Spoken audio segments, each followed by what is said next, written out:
ಅದೇ ರೀತಿಯಾಗಿ ನೋಡಿ ನೀವೆಲ್ಲ ಹೇಳ್ತಾ ಇದ್ರಿ ಪರ ಮತ್ತು ವಿರೋಧದ ನಡುವೆ ಅವತ್ತಿನ ಕಾಲದಲ್ಲೇ ಅಂತಂದ್ರೆ ಸುಮಾರು 1972 ಮತ್ತು 1975 ಅಂತ ಒಂದು ಇದರಲ್ಲೇ ಆ ಒಂದು ದೇವರಾಜ ಅರಸು ಅವರು ಅಷ್ಟೊಂದು ಚಾಲೆಂಜಿಂಗ್ ಆಗಿ ತಗೊಂಡು ಅವಾಗಲೇ ಅಷ್ಟೊಂದು ಪರ ಮತ್ತು ವಿರೋಧ ಚರ್ಚೆಗಳು ಆ ನಡುವೆನೆ ಅವರು ವರದಿಯನ್ನ ಜಾರಿ ಮಾಡಿರೋದು. ಈಗ ಸಿದ್ದರಾಮಯ್ಯಗೆ ಎಷ್ಟು ಚಾಲೆಂಜ್ ಅದು ಈ ಕಾಲದಲ್ಲಿ ಅನ್ನೋದೇ ಪ್ರಶ್ನೆ ಉಳ್ಕೊಂಡಿರೋದು.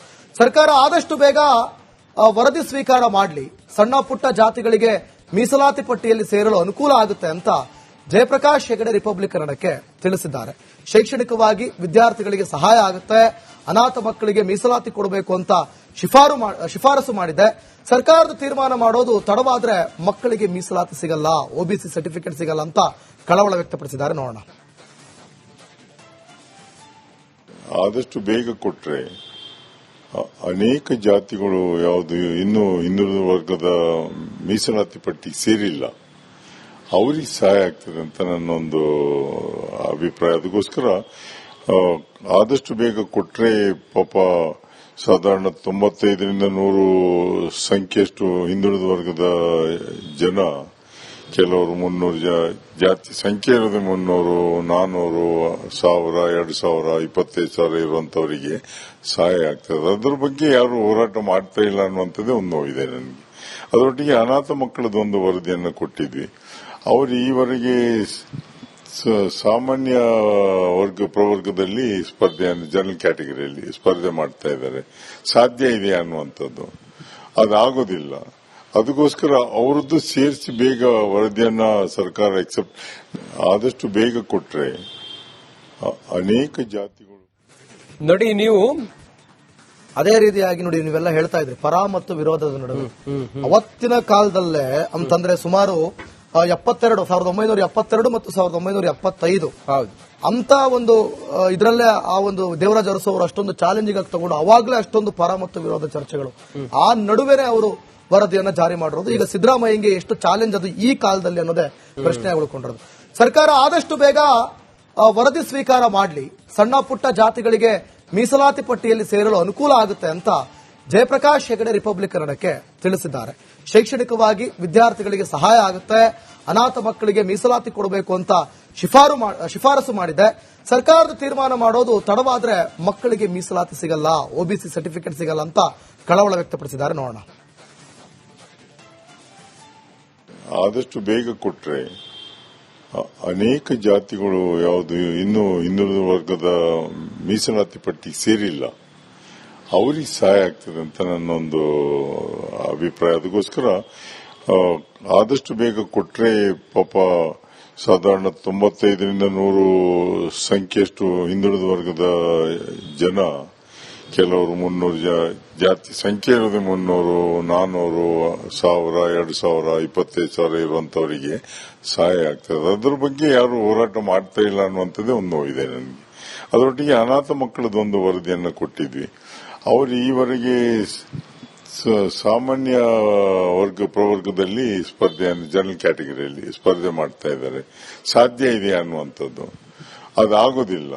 ಅದಕ್ಕೋಸ್ಕರ ಅವರದ್ದು ಸೇರಿಸಿ ಬೇಗ ವರದಿಯನ್ನ ಸರ್ಕಾರ ಆದಷ್ಟು ಬೇಗ ಕೊಟ್ರೆ ಅನೇಕ ಜಾತಿಗಳು ನೋಡಿ. ನೀವು ಅದೇ ರೀತಿಯಾಗಿ ನೋಡಿ ನೀವೆಲ್ಲ ಹೇಳ್ತಾ ಇದ್ರಿ ಪರ ಮತ್ತು ವಿರೋಧದ ನಡುವೆ ಅವತ್ತಿನ ಕಾಲದಲ್ಲೇ ಅಂತಂದ್ರೆ ಸುಮಾರು 1972 ಮತ್ತು 1975 ಅಂತ ಒಂದು ಇದರಲ್ಲೇ ಆ ಒಂದು ದೇವರಾಜ ಅರಸು ಅವರು ಅಷ್ಟೊಂದು ಚಾಲೆಂಜಿಂಗ್ ಆಗಿ ತಗೊಂಡು ಅವಾಗಲೇ ಅಷ್ಟೊಂದು ಪರ ಮತ್ತು ವಿರೋಧ ಚರ್ಚೆಗಳು ಆ ನಡುವೆನೆ ಅವರು ವರದಿಯನ್ನ ಜಾರಿ ಮಾಡಿರೋದು. ಈಗ ಸಿದ್ದರಾಮಯ್ಯಗೆ ಎಷ್ಟು ಚಾಲೆಂಜ್ ಅದು ಈ ಕಾಲದಲ್ಲಿ ಅನ್ನೋದೇ ಪ್ರಶ್ನೆ ಉಳ್ಕೊಂಡಿರೋದು. ಸರ್ಕಾರ ಆದಷ್ಟು ಬೇಗ ವರದಿ ಸ್ವೀಕಾರ ಮಾಡಲಿ, ಸಣ್ಣ ಪುಟ್ಟ ಜಾತಿಗಳಿಗೆ ಮೀಸಲಾತಿ ಪಟ್ಟಿಯಲ್ಲಿ ಸೇರಲು ಅನುಕೂಲ ಆಗುತ್ತೆ ಅಂತ ಜಯಪ್ರಕಾಶ್ ಹೆಗಡೆ ರಿಪಬ್ಲಿಕ್ ಕನ್ನಡಕ್ಕೆ ತಿಳಿಸಿದ್ದಾರೆ. ಶೈಕ್ಷಣಿಕವಾಗಿ ವಿದ್ಯಾರ್ಥಿಗಳಿಗೆ ಸಹಾಯ ಆಗುತ್ತೆ, ಅನಾಥ ಮಕ್ಕಳಿಗೆ ಮೀಸಲಾತಿ ಕೊಡಬೇಕು ಅಂತ ಶಿಫಾರಸು ಮಾಡಿದೆ. ಸರ್ಕಾರದ ತೀರ್ಮಾನ ಮಾಡೋದು ತಡವಾದ್ರೆ ಮಕ್ಕಳಿಗೆ ಮೀಸಲಾತಿ ಸಿಗಲ್ಲ, ಒಬಿಸಿ ಸರ್ಟಿಫಿಕೇಟ್ ಸಿಗಲ್ಲ ಅಂತ ಕಳವಳ ವ್ಯಕ್ತಪಡಿಸಿದ್ದಾರೆ. ನೋಡೋಣ.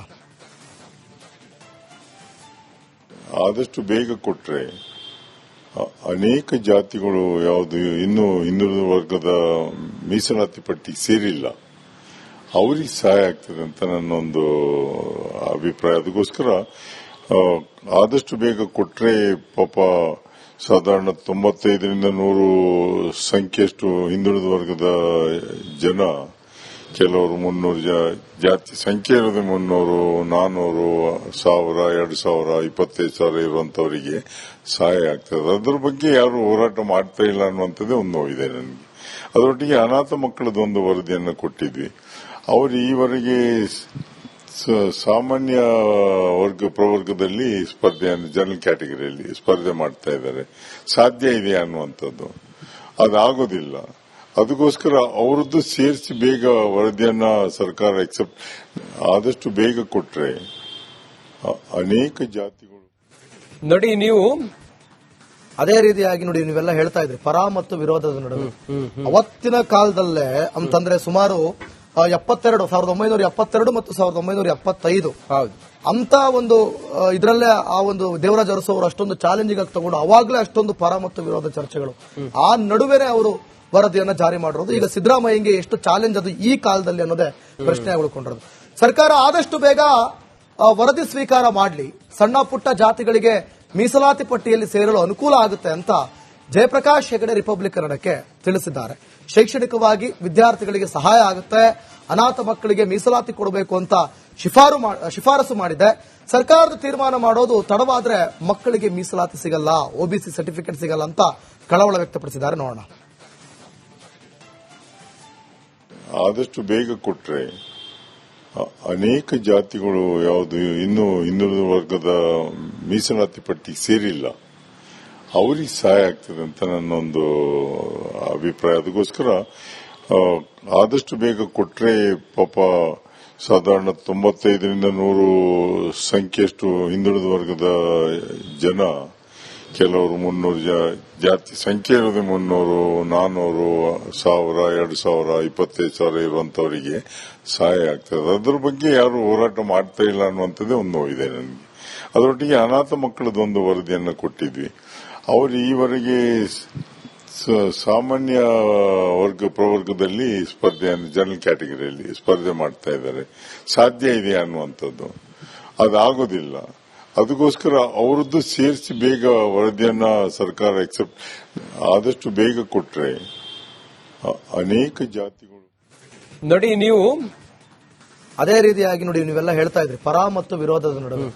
ಅವತ್ತಿನ ಕಾಲದಲ್ಲೇ ಅಂತಂದ್ರೆ ಸುಮಾರು 1972 ಮತ್ತು 1975 ಅಂತ ಒಂದು ಇದರಲ್ಲೇ ಆ ಒಂದು ದೇವರಾಜ ಅರಸು ಅವರು ಅಷ್ಟೊಂದು ಚಾಲೆಂಜಿಂಗ್ ಆಗಿ ತಗೊಂಡು ಅವಾಗಲೇ ಅಷ್ಟೊಂದು ಪರ ಮತ್ತು ವಿರೋಧ ಚರ್ಚೆಗಳು. ಆ ನಡುವೆನೆ ಅವರು ವರದಿಯನ್ನ ಜಾರಿ ಮಾಡಿರೋದು. ಈಗ ಸಿದ್ದರಾಮಯ್ಯಗೆ ಎಷ್ಟು ಚಾಲೆಂಜ್ ಅದು ಈ ಕಾಲದಲ್ಲಿ ಅನ್ನೋದೇ ಪ್ರಶ್ನೆ ಉಳ್ಕೊಂಡಿರೋದು. ಸರ್ಕಾರ ಆದಷ್ಟು ಬೇಗ ವರದಿ ಸ್ವೀಕಾರ ಮಾಡಲಿ, ಸಣ್ಣ ಪುಟ್ಟ ಜಾತಿಗಳಿಗೆ ಮೀಸಲಾತಿ ಪಟ್ಟಿಯಲ್ಲಿ ಸೇರಲು ಅನುಕೂಲ ಆಗುತ್ತೆ ಅಂತ ಜಯಪ್ರಕಾಶ್ ಹೆಗಡೆ ರಿಪಬ್ಲಿಕ್ ಕನ್ನಡಕ್ಕೆ ತಿಳಿಸಿದ್ದಾರೆ. ಶೈಕ್ಷಣಿಕವಾಗಿ ವಿದ್ಯಾರ್ಥಿಗಳಿಗೆ ಸಹಾಯ ಆಗುತ್ತೆ, ಅನಾಥ ಮಕ್ಕಳಿಗೆ ಮೀಸಲಾತಿ ಕೊಡಬೇಕು ಅಂತ ಶಿಫಾರಸು ಮಾಡಿದೆ. ಸರ್ಕಾರದ ತೀರ್ಮಾನ ಮಾಡೋದು ತಡವಾದ್ರೆ ಮಕ್ಕಳಿಗೆ ಮೀಸಲಾತಿ ಸಿಗಲ್ಲ, ಒಬಿಸಿ ಸರ್ಟಿಫಿಕೇಟ್ ಸಿಗಲ್ಲ ಅಂತ ಕಳವಳ ವ್ಯಕ್ತಪಡಿಸಿದ್ದಾರೆ. ನೋಡೋಣ. ಆದಷ್ಟು ಬೇಗ ಕೊಟ್ರೆ ಅನೇಕ ಜಾತಿಗಳು ಯಾವುದು ಇನ್ನೂ ಹಿಂದುಳಿದ ವರ್ಗದ ಮೀಸಲಾತಿ ಪಟ್ಟಿ ಸೇರಿಲ್ಲ, ಅವರಿಗೆ ಸಹಾಯ ಆಗ್ತದೆ ಅಂತ ನನ್ನೊಂದು ಅಭಿಪ್ರಾಯ. ಅದಕ್ಕೋಸ್ಕರ ಆದಷ್ಟು ಬೇಗ ಕೊಟ್ರೆ ಪಾಪ ಸಾಧಾರಣ 95ರಿಂದ 100 ಸಂಖ್ಯೆಯಷ್ಟು ಹಿಂದುಳಿದ ವರ್ಗದ ಜನ, ಕೆಲವರು 300 ಜಾತಿ ಸಂಖ್ಯೆ ಇರೋದು 300, 400, 1000, 2000, 25,000 ಇರುವಂತವರಿಗೆ ಸಹಾಯ ಆಗ್ತದೆ. ಅದ್ರ ಬಗ್ಗೆ ಯಾರು ಹೋರಾಟ ಮಾಡ್ತಾ ಇಲ್ಲ ಅನ್ನುವಂಥದ್ದೇ ಒಂದು ನೋವಿದೆ ನನಗೆ. ಅದರೊಟ್ಟಿಗೆ ಅನಾಥ ಮಕ್ಕಳದೊಂದು ವರದಿಯನ್ನು ಕೊಟ್ಟಿದ್ವಿ. ಅವರು ಈವರೆಗೆ ಸಾಮಾನ್ಯ ಪ್ರವರ್ಗದಲ್ಲಿ ಸ್ಪರ್ಧೆ, ಜನರಲ್ ಕ್ಯಾಟಗರಿಯಲ್ಲಿ ಸ್ಪರ್ಧೆ ಮಾಡ್ತಾ ಇದ್ದಾರೆ. ಸಾಧ್ಯ ಇದೆ ಅನ್ನುವಂಥದ್ದು ಅದಾಗೋದಿಲ್ಲ. ಅದಕ್ಕೋಸ್ಕರ ಅವರದ್ದು ಸೇರಿಸಿ ಬೇಗ ವರದಿಯನ್ನ ಸರ್ಕಾರ ಆದಷ್ಟು ಬೇಗ ಕೊಟ್ರೆ ಅನೇಕ ಜಾತಿಗಳು ನೋಡಿ. ನೀವು ಅದೇ ರೀತಿಯಾಗಿ ನೋಡಿ, ನೀವೆಲ್ಲ ಹೇಳ್ತಾ ಇದ್ರಿ ಪರ ಮತ್ತು ವಿರೋಧದ ನಡುವೆ. ಅವತ್ತಿನ ಕಾಲದಲ್ಲೇ ಅಂತಂದ್ರೆ ಸುಮಾರು 1972 ಮತ್ತು 1975 ಅಂತ ಒಂದು ಇದರಲ್ಲೇ ಆ ಒಂದು ದೇವರಾಜ ಅರಸು ಅವರು ಅಷ್ಟೊಂದು ಚಾಲೆಂಜಿಂಗ್ ಆಗಿ ತಗೊಂಡು ಅವಾಗಲೇ ಅಷ್ಟೊಂದು ಪರ ಮತ್ತು ವಿರೋಧ ಚರ್ಚೆಗಳು. ಆ ನಡುವೆನೆ ಅವರು ವರದಿಯನ್ನ ಜಾರಿ ಮಾಡಿರೋದು. ಈಗ ಸಿದ್ದರಾಮಯ್ಯಗೆ ಎಷ್ಟು ಚಾಲೆಂಜ್ ಅದು ಈ ಕಾಲದಲ್ಲಿ ಅನ್ನೋದೇ ಪ್ರಶ್ನೆ ಉಳ್ಕೊಂಡಿರೋದು. ಸರ್ಕಾರ ಆದಷ್ಟು ಬೇಗ ವರದಿ ಸ್ವೀಕಾರ ಮಾಡಲಿ, ಸಣ್ಣ ಪುಟ್ಟ ಜಾತಿಗಳಿಗೆ ಮೀಸಲಾತಿ ಪಟ್ಟಿಯಲ್ಲಿ ಸೇರಲು ಅನುಕೂಲ ಆಗುತ್ತೆ ಅಂತ ಜಯಪ್ರಕಾಶ್ ಹೆಗಡೆ ರಿಪಬ್ಲಿಕ್ ಕನ್ನಡಕ್ಕೆ ತಿಳಿಸಿದ್ದಾರೆ.